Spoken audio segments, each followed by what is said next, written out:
Corey's big on being funny. That's his thing. Corey, like, nigga, you gonna get on that stage, nigga. You need to be funny. That's that. He don't care nothing about your message. He don't care what you.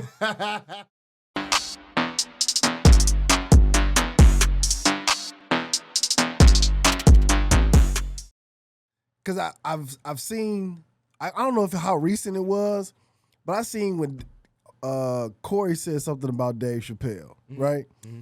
He was saying Dave be bombing like a mug on the shows that he do in L.A. Yeah.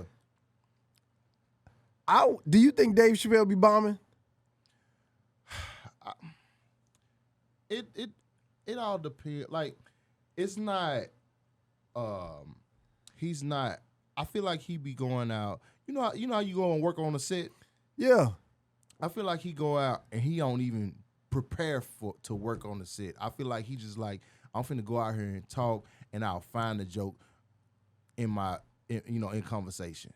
You know, like if we have a conversation, we might not even be intending to write. Something funny, but just something funny pop up. Then we like, oh, let me put that down. And I feel like he does that with audiences. Like, he'll just go up there, just like, oh, I'm just gonna talk, and I'll put something together. You know what I'm saying? Like, I guess his mind works. Yeah. And I'm thinking if to see Dave Chappelle, I don't know how much it costs, but it's at least $100 to go see him perform a set. These motherfuckers who got in for $20 at the Improv, Dave ain't getting from that. Right. Like, I'm not finna give y'all my best, or I'm not finna really put forth no effort to perform on a Monday or a Sunday for y'all. You get paid for. You know what I'm saying? You talk about a nigga that get paid, nigga. His tickets millions. be up like $1,000 a ticket. You know what I'm saying? Some spots. So, nigga, it makes sense that he would go in here and bull in spots that he ain't getting paid in. It makes sense to me.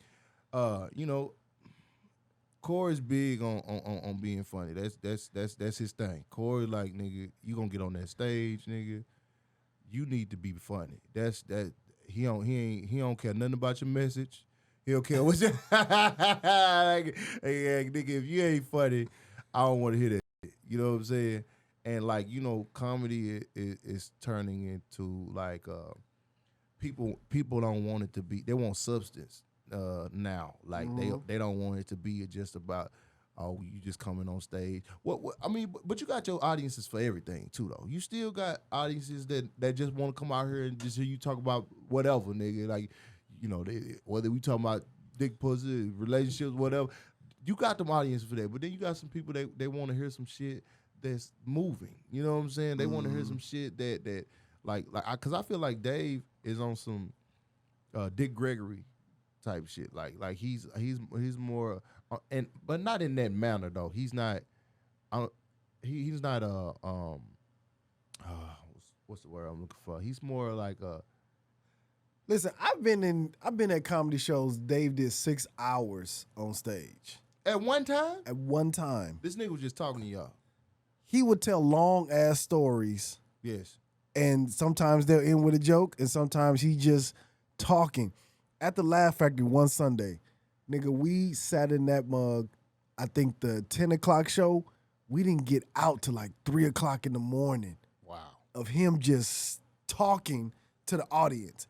And it was like, and I think it was 2 times that he did it. And if you asked around in LA, you like, was you here when Dave did all that time at the Laugh Factory? It was one time where I had to just leave because I think he did it twice. This is when he had moved to Africa around that time, and he was just popping up at different places doing shows. Mm-hmm. This nigga did like 6 hours on stage at the Laugh Factory one time. That's insane. Yeah, and I'm just like, all of that wasn't jokes, but some of that he was just getting some shit off his chest, you know what I mean?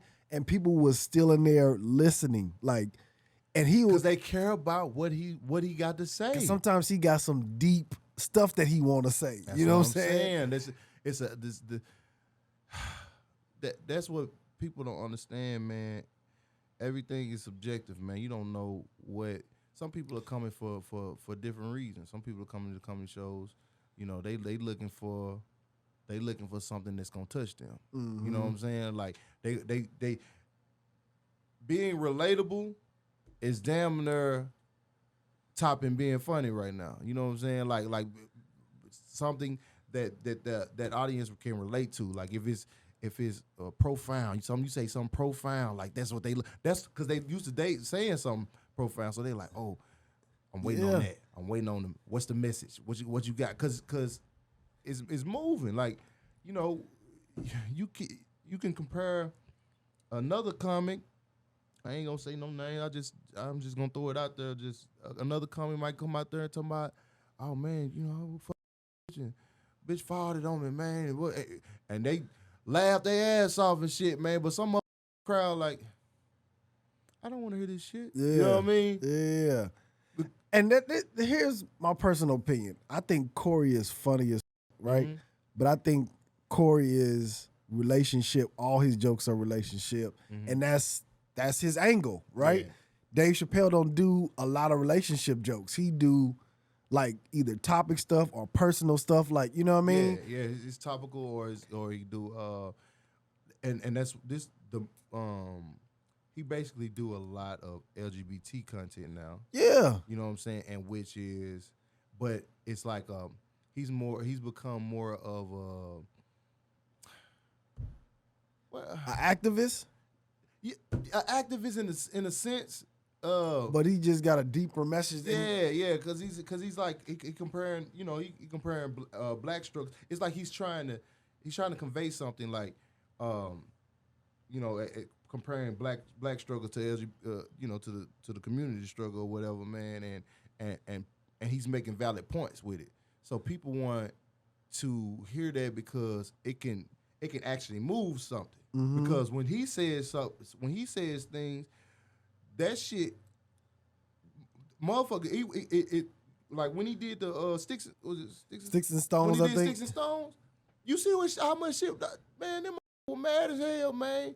But it was moving people. Mm-hmm. People that it made people talk about the shit, man, and they actually start like shit can, you know, when that nigga say something, he can actually change the world in a sense. You know what I'm saying? His voice because is he gives a powerful. perspective that other people aren't giving. Right. You know what I'm saying? And that and is needed because he has a way of saying it that is like, okay, oh, I didn't think about it that way.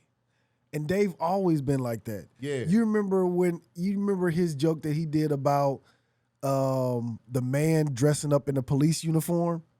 You remember that joke that he did? It was on his Killing Me Softly special. I should know this one. So the joke that he did is women, he hate when women say that they Oh yeah. I know. when they dress in scantily clothes, dressed just up because in I'm just like this, I'm not a hoe. You know what I'm saying? He was like, oh, I'm dressed up in this police uniform. So that joke, Yeah. he's always been like that to tell a joke, but make it where you can understand the joke from either perspective, whether you're a woman and you understand it, and you coming from a man and you understand it. And the same thing that he's doing with the LGBTQ community, painting a picture so they can understand it, and to paint it like, hey, this is what regular folks is going through. You know what I mean? Yeah. And that's his perspective, and that's his style of jokes. I wouldn't compare a Dave to a Tony Roberts. Right. You know what I'm saying? It's Tony is a goddamn Tony of a machine gun. Yeah, hey boy, I'll tell you like one of my homeboys told me, boy, you go to Tony Roberts show and laugh your ass off. But you don't remember shit he said, nigga. Like, you don't know no story. That's what I'm saying. Because he just hit your ass with jabs the whole time. Pow, pow, pow, pow. You don't go. You remember that one joke, nigga? No, nigga, that nigga was punching your ass the whole goddamn. That nigga got a set full of punchlines, nigga.